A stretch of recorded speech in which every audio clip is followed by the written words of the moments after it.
नमस्कार. संगू आत्याच्या व्हिडिओमध्ये आपलं स्वागत आहे. हो का, आता खरपूस तेल टाकून मसाला असा भाजून घेतला आहे. खोबरं पण तळून घेतलं आहे. हळकुंड जायफळ पण तळून घेतले. हे बघा, हो का, सगळा गरम मसाला 250 ग्रॅम घातला आहे. एकच नंबर.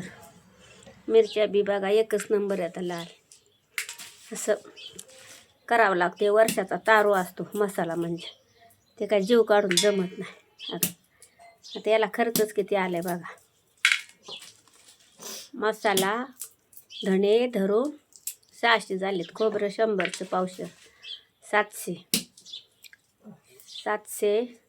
आणि मिरच्या 250 कुटायला लागते 150 म्हणजे तो गेला 1200पर्यंत. तवा ते खमंग आणि स्वादिष्ट आणि चवदार होईल. कसं काय वाटलं आमचा छोटासा व्हिडिओ? महिलांना नक्की शेअर कमेंट फॉलो करा. गावाकडे संगू आत्या.